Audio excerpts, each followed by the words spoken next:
Welcome to Telugu focus TV. నేను మీ శ్రీనివాస్ రెడ్డి. మన జగన్ అన్న ఇంకా ఆయనలో మార్పు రాలేదు.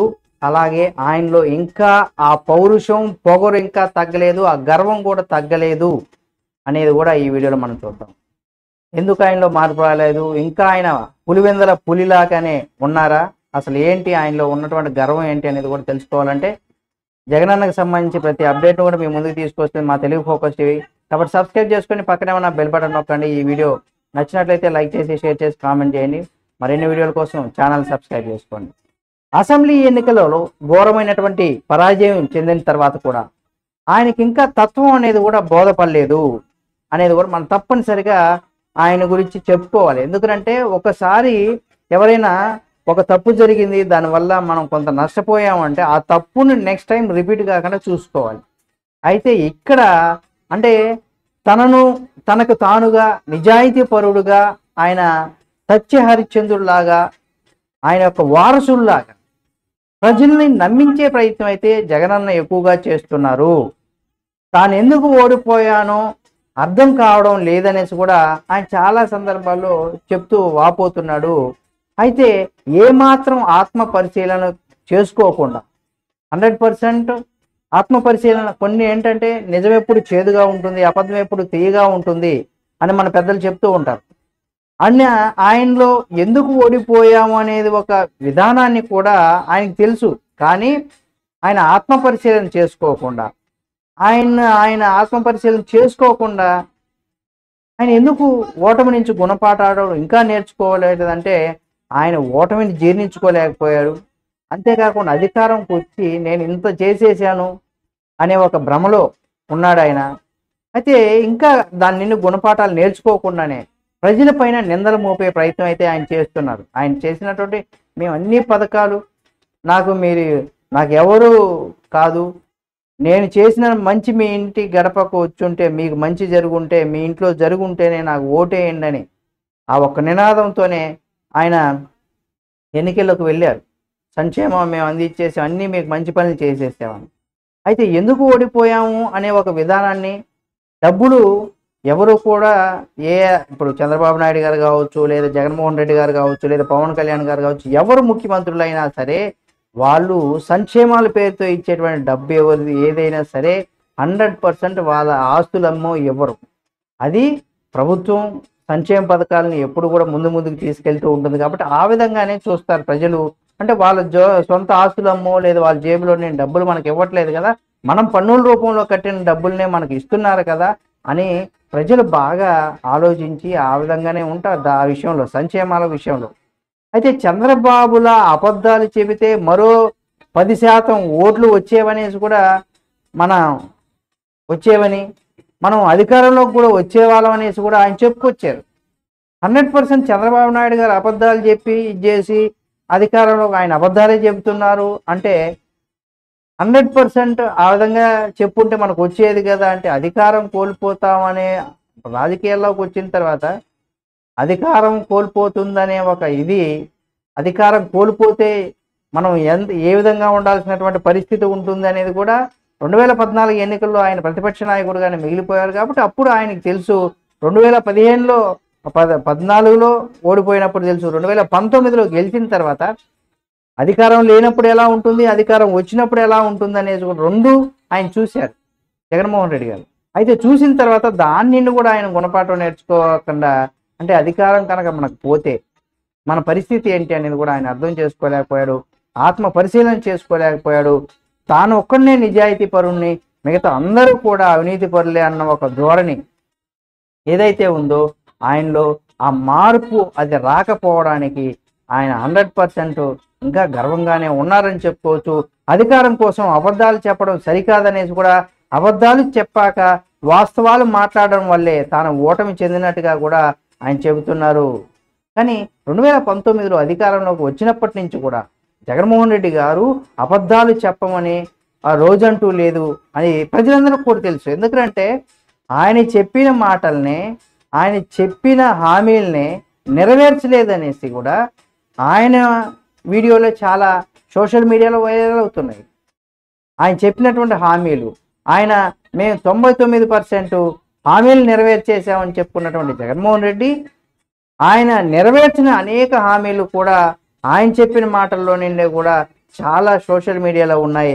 కాబట్టి ఆయన అబద్ధాలు చెప్పకుండా ఏ రోజు ఏ మీటింగ్ పెట్టినా అబద్ధాలు చెప్పకుండా ఆయన లేరు ఏ మీటింగ్లో కూడా. ఆయన చెప్పినవన్నీ అబద్ధాలే, అసత్య ప్రసాదాలే, అర్ధ సాహిత్యాలే, అంటే 100% సత్యాలుగా మనం చెప్పుకోవచ్చు.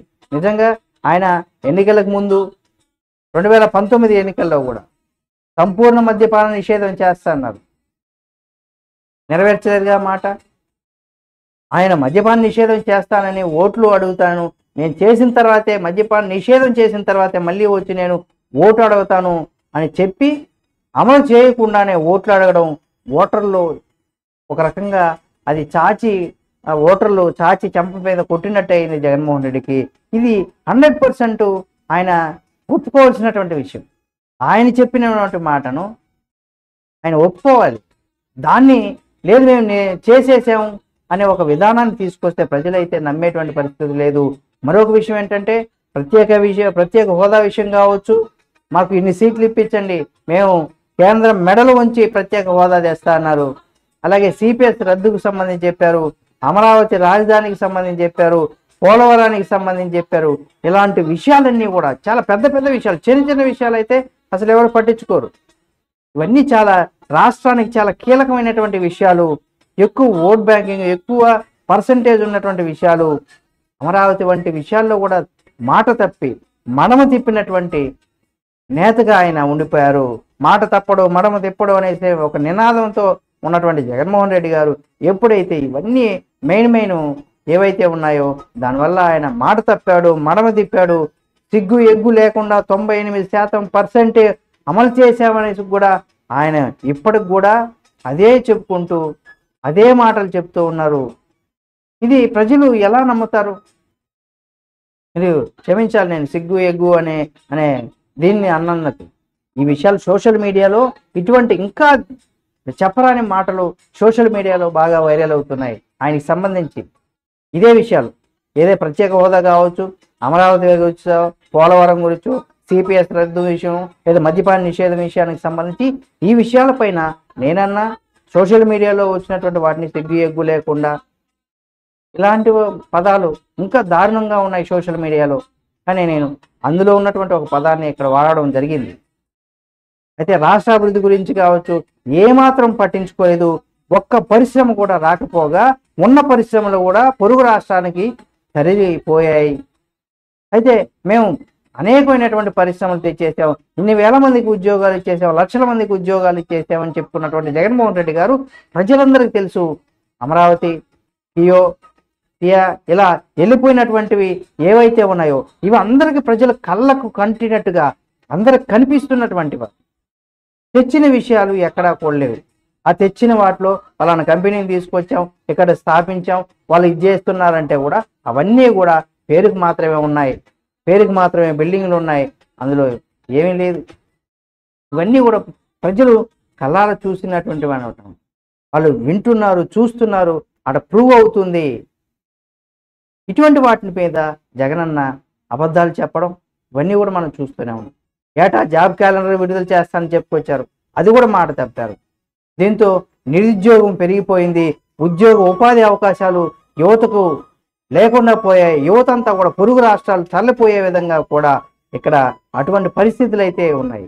సరే, ఓకే, అవన్నీ కూడా ఒక రకంగా ఆయన ఇచ్చినటువంటి హామీల్లో నెరవేర్చిన పరిస్థితి. సరే, ఓడిపోయారు. ఓడిపోయిన తర్వాత దీనికి సంబంధించి ఆయన ఆత్మపరిశీలన చేసుకొని మనం ఓడిపోవడానికి గల ప్రధానమైనటువంటి కారణాలు ఏంటి అనే దాని మీద విశ్లేషించుకొని దాంట్లో ఉన్నటువంటి తప్పులు, అంటే మనల్ని బాధ పెట్టే విషయం ఎప్పుడు కూడా ఒక మంచి అయి ఉంటుంది. మంచి మనల్ని బాధ పెడుతుంది, చెడు ఎప్పుడు మనల్ని ఆనందపడేలా చేస్తుంది. అది శాశ్వతంగా ఉండదు, తాత్కాలికంగా మాత్రమే ఉంటుంది. మంచి అనేది కూడా ఎప్పుడు శాశ్వతమైనటువంటి ఆనందాన్ని ఇస్తుంది, తాత్కాలికంగా కొంత బాధ పెట్టినా కానీ. అయితే దీనికి సంబంధించి ఆయన ఓడిపోవడానికి సంబంధించి ఆయన ఎందుకు ఓడిపోయామనే దాని మీద కాకుండా ఈవీఎంల సంబంధించి కూడా ఆయన చెప్పుకొచ్చారు ఓటమికి. అంటే ఎన్నికలు ముగిసిన నెల రోజులు కాలేదు, కొన్ని రోజులు క్రితమే ఆయన సభలో కొంత సభ్యులుగా ప్రమాణ స్వీకారం చేశారు. అప్పుడు ఎదురుదాడే అప్పుడే మొదలు పెట్టేశారు. అంటే అక్కడ కనీసం వాళ్ళకి ఎవరెవరికి ఏ శాఖలు, ఆ శాఖల్లో ఉన్నటువంటి లోటుపాట్లు ఏంటి, మనం కూడా ఒక ఇల్లు అద్దెకి తీసుకున్నాం అనుకోండి, ఆ ఇంట్లో ఏమి ఉన్నాయి ఏమి లేవు, మనం ఇక్కడి నుండి రూమ్ షిఫ్ట్ అయినాక ఏమేమి అవసరం, ఇలాంటివన్నీ చూసుకున్నాక మనం సెట్ అయినట్టు. అంతేగాని ఇల్లు అద్దెకి తీసుకొని అడ్వాన్స్ ఇచ్చేసామంటే అన్నీ నీకు ఇల్లు ఓకే అయిపోయినట్టే కదా అన్నట్టు కాదు కదా. ఏవేవి ఎక్కడ ఉండాలి ఇవన్నీ ఎట్లా చూసుకుంటాము. ఒకసారి అధికారం ప్రమాణ స్వీకారం చేశారు, అప్పుడే ప్రమాణ స్వీకారం చేసినప్పటి నుండి కూడా ఎదురుదాడి మొదలు పెట్టేశారు. ప్రత్యేక హోదా తీసుకురాలేదనేసి చెబుతూ శిశుపాలుడు 100 తప్పుల్లో ఒక తప్పు తప్పు జరిగిపోయిందని చెప్పడం జగన్మోహన్ రెడ్డి గారు ఉక్రోషానికి అద్దం పడుతుందని కూడా చెప్పుకోవచ్చు. నిన్న మొన్నటి దాకా మనం చూసినట్లయితే జగనన్న కావచ్చు, ఆ పార్టీకి సంబంధించినటువంటి నేతలు కావచ్చు, వై నాట్ 175 అని ఇప్పుడు కాస్త కనికరిస్తూ 2000 అంటే కొంత కనికరిస్తూ జాలి పడుతూ 2029 నాటికి తెలుగుదేశానికి సింగిల్ డిజిట్ వస్తాయని ఉత్తర కుమార ప్రగల్భాలైతే పలుకుతూ ఉన్నారు. అంటే అవన్నీ కూడా మాటల వరకు మాత్రమే. వై నాట్ 175 అని అసలు ఇంపాసిబుల్ అనేటువంటి అంశాన్ని పాసిబుల్ అన్నట్టుగా చంద్రబాబు నాయుడు గారు ఓడిపోతారన్నారు, పవన్ కళ్యాణ్ గారు ఓడిపోతారన్నారు, లోకేష్ గారు ఓడిపోతారన్నారు, చాలామంది శపథాలు చేశారు. వైసీపీ పార్టీకి సంబంధించిన వాళ్ళంతా అనేక రకాలైన డిబేట్లో కూడా వాళ్ళు చెప్పుకొచ్చారు. వాళ్ళు ఎక్కడ మాట్లాడినా సరే ఇదే విషయాన్ని చెప్పుకొచ్చారు. Why not 175? అసలు ఇప్పటి వరకు ప్రపంచ చరిత్రలో అటువంటి పరిస్థితి ఎక్కడా లేదు. కానీ 2029 నాటికి తెలుగుదేశానికి సింగిల్ డిజిట్ వస్తాయని ఆయన ఉత్తర కుమారుల గురించి మనం పురాణాలు చదువుకున్నప్పుడు మనకు అర్థమైపోతుంది. ఆయన ఏ విధంగా అయితే ప్రగల్భాలు పలికారో జగనన్న కూడా అటువంటి ప్రగల్భాలు ఇక్కడ పలుకుతున్నారు. ఏపీలో రాబోయే ఎన్నికల ఫలితాలు చూసి దేశం నివ్వెరపోతుందని జగన్మోహన్ రెడ్డి చెబుతుంటే ఆ పార్టీ శ్రేణులు కూడా 100% నవ్వుకుంటున్నారని చెప్పుకోవాలి. కానీ వచ్చిన ఫలితాలు మాత్రం అందుకు భిన్నంగా ఉన్నాయి. గెలుపు పైన భారీ అంచనాలతో పెంచుకుంటూ పోయినటువంటి జగన్మోహన్ రెడ్డి గారు కావచ్చు, ఆ ఎమ్మెల్యేల పైన బాగా వ్యతిరేకత ఉంది. తనకు ఏదో సానుకూలత ఉన్నట్టుగా, తన వైపే ప్రజలు బాగా ఆరాధిస్తున్నట్టుగా ఆ యొక్క భ్రమలో జగన్మోహన్ రెడ్డి గారు అలాగే బ్రతుకుతున్నారని కూడా చెప్పుకోవచ్చు. అటువంటి దీని నుండి కూడా ఆయన కేవలం 170 స్థానాలకు గాను సింగిల్ డిజిట్ ఒక 2 సీట్లు కనుక తగ్గిపోయింది, కేవలం సింగిల్ డిజిట్కే పరిమితమయ్యేవాడు, డబుల్ డిజిట్లు వచ్చాయని చెప్పుకోవచ్చు. అయితే అటువంటి భ్రమల్లో ఆయన విహరిస్తున్నారని కూడా చెప్పుకోవచ్చు. ఇక ఆ తర్వాత ఈవీఎంల పైన కూడా చెప్పుకొచ్చారు. ప్రజల వైపు తప్పును నెట్టి మొత్తం ప్రజలే ఇక్కడ మేము ఇంత పాలన సంక్షేమం అందిస్తే ప్రజలు మన వాళ్ళకి ఓట్లు వేయకుండా తప్పు చేశారు అనే ఒక ధోరణితో చేస్తూనే ప్రజలను తప్పుపెట్టి ఆ రకంగా ప్రయత్నం చేశారు. 164 స్థానాల్లో ఓడిపోతే అందుకు జగన్మోహన్ రెడ్డి బాధ్యత వహించాలి కదా అని అటువంటి పరిస్థితి ఎక్కడా కూడా వహించలేదు. అయితే ఇక్కడ నొక్కుడు తప్పవు బొక్కుడు ఎక్కువ అన్నట్టు, అంటే నొక్కుడు తక్కువ బొక్కుడు ఎక్కువ అన్నట్టు ఒక సామెత ఉంటుంది మనకు. అంటే ఎంత ఘోరంగా ఓడిపోయిన తర్వాత కూడా రాష్ట్ర ప్రజలు ఏమాత్రం అతని పట్ల సానుభూతి కూడా కనిపించలేదు. ఎందుకంటే రుషికొండ విషయంలో కావచ్చు, పార్టీ కార్యాలయ నిర్మాణం శైలికి సంబంధించి చూసినటువంటి తర్వాత కూడా 11 సీట్లు కేవలం ఎందుకు గెలిపించామనేసి కూడా ప్రజలు భావిస్తున్నారు. ఈ 5 ఏళ్లలో కళ్ళు మూసుకోండి, మళ్ళీ మనమే అధికారంలోకి రాబోతున్నాము అనేసి కూడా మన జనరల్గా ఏంటంటే ఇటువంటి మాటలు ఎవరు చెప్తూ ఉంటారంటే మన కేఏ పాల్ గారు చెప్తూ ఉంటారు. ఈసారి మనం అన్ని స్థానాల్లో మనమే గెలవబోతున్నాం, ఈసారి మనకి ఇన్ని సీట్లు వస్తాయని ఆయన ఏ విధంగా చెప్పేవారో సేమ్ ఇక్కడ జగనన్న కూడా అటువంటి విధంగానే చెప్తున్నారు. ఈ 5 ఏళ్ళు మీరు కళ్ళు మూసుకొని ఉండండి, మళ్ళీ మనం అధికారంలోకి రాబోతున్నాం అంటూ కూడా కేఏ పాల్ గారిని మించినటువంటి ఆయన ఎక్కువ కామెంట్ చేస్తే చేసినా ఒక హాస్యంగా ఉంటుంది, అటు వైరల్ అవుతూ ఉంటుంది. సేమ్ కేఏ పాల్ లాగా ఇక్కడ జగనన్న కూడా అటువంటి హాస్యాన్ని పండిస్తున్నారని కూడా చాలా మంది చెప్తున్నారు. అది కూడా మనం చూడొచ్చు. ఆయన చెప్పేటువంటి కామెంట్స్ చూస్తే కూడా మనకు అర్థమైపోతుంది. అంతేకాకుండా జగన్మోహన్ రెడ్డిలో ఎలాంటి మార్పు వచ్చినట్లుగా కూడా ఇప్పటికి కూడా కనిపించలేదు.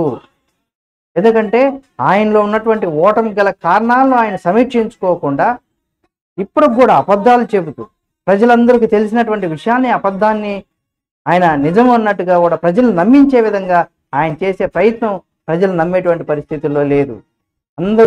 అందరికి తెలిసినటువంటి ఒక నిజాన్ని అబద్ధంగా చిత్రీకరించే ప్రయత్నంలో అదే పనిలో ఉన్నారు. కానీ ఇప్పటికైనా నిజాలు ప్రజలకు చెప్పాలి అనే ఒక దీంట్లో అయితే లేదు. కనీసం ఓటమి పైన ఎలాంటి సమీక్షలు కూడా ఇప్పటివరకు చేసుకోలేదు. ఆయన రోదనలు కావచ్చు, వేదనలు కావచ్చు, హావభావాలకు సంబంధించి చూస్తుంటే నిజంగా మనకు 100% జగనన్నను చూస్తే జాలేస్తుంది. నిజంగా 2.70 లక్షల కోట్ల డీబీటీల ద్వారా తమ కష్టపడి సంపాదించుకున్న సొమ్మును అక్క చెల్లెమ్మలకు, అవ్వ తాతలకు పంచినట్టుగా తెగ బాధపడిపోతున్నారు.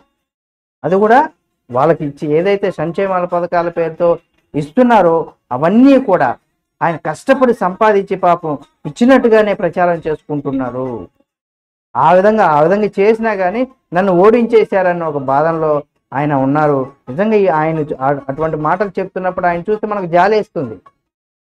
అంతేకాకుండా అక్కా చెల్లెమ్మలకు కావచ్చు, అక్కా చెల్లెమ్మల ప్రేమలు ఏమైపోయాయి, అవ్వాతాతల ఆప్యాయతలు ఏమైపోయాయి అంటూ కూడా జగనన్న చెప్తున్నటువంటి ఆ మాటలు, ఆ రోదన మనం చూస్తే అయ్యో పాపం జగనన్న అనిపిస్తూ ఉంటుంది. ఎన్నిసార్లు బటన్ నొక్కినా కానీ ప్రజలు తనదైనందుకు, అంటే ప్రజలు తనను ఎందుకు మోసం చేశారనే ఒక పదాన్ని పదే నేను ఇంత సంక్షేమాన్ని ఇంత పర్ఫెక్ట్గా ఎవరు చేయని విధంగా నేను చేశాను, ప్రజలకు అందించాను అనేసి పదే జగనన్న ప్రజలు తనను ఎందుకు మోసం చేశారని పదే ఆయన వాపోవడం, రాష్ట్రంలో జరిగినటువంటి పాలన గురించి ఆయన ఓడించలేదనే ఒక నిజాన్ని, ఆయన పాలన ఏ విధంగా ఉండింది, దానికి సంబంధించే ప్రజలు ఓడించారు అనే ఒక విధానాన్ని ఆయన ఇప్పటికి కూడా జీర్ణించుకోలేకపోతున్నారు. అంటే రాష్ట్రంలో జరిగిన పాలన కాదు, ఒక పీడన అన్న ధోరణిలో కూడా ప్రజలైతే ఉన్నారు. మేం పన్నుల రూపంలో చెల్లించినటువంటి సొమ్మును తిరిగి మాకు చెల్లించావు, సిద్ధం అంటూ మా పైన యుద్ధం చేశామనేసి కూడా ప్రజలందరూ కూడా భావిస్తున్నటువంటి తరుణం అది. అయితే బటన్ నొక్కడం కంటే బొక్కుడు ఎక్కువైందని కొంత ఆలస్యంగా ప్రజలందరూ కూడా గ్రహించినట్టుగా సోషల్ మీడియాలో ఆయన అక్రమాలకు సంబంధించి రకరకాలైనటువంటి వార్తలు కూడా ప్రజల్లో చాలా బలంగా ఉన్నాయి, కూడా గ్రహించారు అవన్నీ కూడా.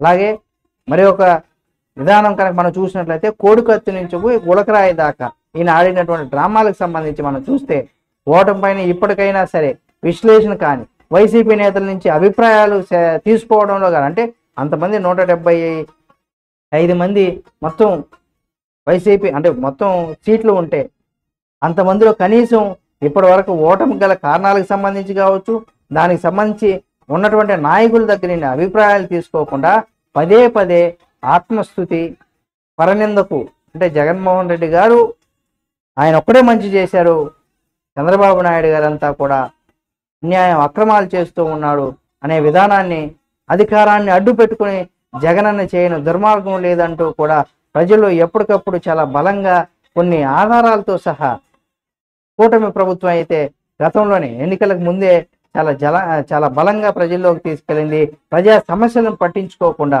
ప్రతిపక్ష నేతలపైన కక్ష సాధింపు చర్యలకు పాల్పడ్డారు, అక్రమ కేసులు వేయించారు. ముఖ్యమంత్రిగా జగనన్న, అలాగే మంత్రులు కావచ్చు, వైసీపీ ఎమ్మెల్యేలు కావచ్చు, వాళ్ళ యొక్క విధులకు సంబంధించి కావచ్చు, వాళ్ళు తీసుకోవాల్సినటువంటి బాధ్యతలకు సంబంధించి కావచ్చు, ఇవన్నీ మర్చిపోయి అజ్ఞానంతో, అహంకారంతో ప్రజలపైన స్వారీ చేశారని కూడా చెప్పుకోవచ్చు. దాచుకో అనే నినాదం ముందుగా ఆ రకంగానే వెళ్ళారు, అదే విధానాన్ని చెప్పుకొచ్చారు. అది చంద్రబాబు నాయుడు గారిని ఉద్దేశించి చెప్పిన ప్రజలు ఎవరు దోచుకుంటున్నారు, ఎవరు దాచుకుంటున్నారు అనే ఒక విధానాన్ని 100% జగన్మోహన్ రెడ్డి గారు చూపించారు. అదేవిధంగా ముందుకు వెళ్ళారు జగనన్న. ప్రజలు చూపించినా కానీ జగన్మోహన్ రెడ్డి గారు ఐపాక్ సర్వేలను పూర్తిగా నమ్మారు. ఇది పెద్ద మైనస్ అని చెప్పుకోవచ్చు. దీని ఆధారంగా ఏ అయితే నియోజకవర్గాలు ఉన్నాయో ఇన్ఛార్జీలు మార్చారు. ఆయన ప్రజల నమ్మకాన్ని కూడా సంపాదించుకోలేకపోయారు. గత ఎన్నికల్లో వైఎస్ వివేక హత్య, అంతకుమునుపు ఎన్నికల్లో అంటే హత్య కావచ్చు, మన కోడికత్తి డ్రామా కావచ్చు, గత ఎన్నికల్లో కోడికత్తి, తర్వాత వివేకానంద రెడ్డి హత్యకి సంబంధించి ఇవన్నీ కూడా మనం చూసాం. సానుభూతి కోసం వాడుకున్నారు. ఈ ఎన్నికల్లో కూడా గులకరాయి డ్రామా ఆడారు. అయినా ప్రజలు విశ్వసించలేదు. సొంత చెల్లికి తల్లికి న్యాయం చేయలేని వ్యక్తి ప్రజలకు న్యాయం చేస్తారని కూడా ఓటర్లు ఎలా చేస్తారు? తల్లికి చెల్లికి న్యాయం చేయలేని వ్యక్తి, బాబాయ్ చనిపోతే అందులో తప్పొప్పులు తెలుసుకునేటువంటి అధికారంలో ఉన్నట్టు సీఎం హోదాలో ఉన్నటువంటి వ్యక్తి వాళ్ళకే న్యాయం చేయలేదు, ఇక మనకేం చేస్తారనేది కూడా ఓటర్లంతా భావించారు. అంతేకాకుండా తప్పులను అంగీకరించకుండా అహంకారంతో ఇప్పటికి కూడా జగన్మోహన్ రెడ్డి ఉన్నారు అంటే ఎటువంటి తప్పు లేదు, 100% ఇది ప్రూవ్ అని చెప్పుకోవచ్చు. ఎందుకంటే అసెంబ్లీ స్పీకర్గా చింతకాయల అయ్యన్న పాత్రుడు కార్యక్రమానికి అధికార పక్షంతో పాటు ప్రతిపక్ష నేతగా కూడా హాజరయ్యి సభాపతి స్థానంలో కూర్చోబెట్టడం ఆనవాయితీ. అక్కడ ఎవరైతే ఉంటారో ఆ సభాపతికి ఆయన్ని అందరూ అధికార పార్టీ ప్రతిపక్ష పార్టీలు అందరూ కూడా తీసుకెళ్లి అక్కడ సభాపతి స్థానంలో కూర్చోబెట్టడం ఒక ఆనవాయితీగా ఉంది. కానీ జగన్మోహన్ రెడ్డి కనీసం ఆ సభా సాంప్రదాయాలను కూడా మంట కలుపుతూ సభాపతి ఎన్నికకు కూడా కార్యహాజరయ్యారు. పులివెందుల పర్యటనలో సొంత పార్టీ నేతల నుంచి కూడా జగన్మోహన్ రెడ్డికి నిరసన వ్యక్తమైంది. ప్రజల విశ్వాసం కోల్పోయినప్పుడు ఆత్మ పరిశీలన చేసుకోవాల్సినటువంటి పరిస్థితి, జరిగినటువంటి పొరపాట్లను చక్కదిద్దుకోవాల్సినటువంటి పరిస్థితి. ముఖ్యమంత్రి చంద్రబాబు నాయుడు ఏవో తప్పులు చేసేసాడు, దాని ద్వారా రాజకీయ లబ్ధి పొందాలనేసి కూడా ఎదురు చూస్తూ కూర్చోవడం వివేకవంతుని లక్షణం కాదు అనేసి కూడా చెప్పుకొచ్చారనమాట. ఇవన్నీ ఆయన చేసినటువంటి తప్పులకు సంబంధించి పార్టీ యంత్రాంగానికి లేనిపోని ఆశలు కల్పించి వారిని భ్రమంలోనే ఉంచాలనుకోవడం కొంత సహేతుకం కాదు, అంటే మంచి పద్ధతి కాదని కూడా చెప్పుకోవచ్చు.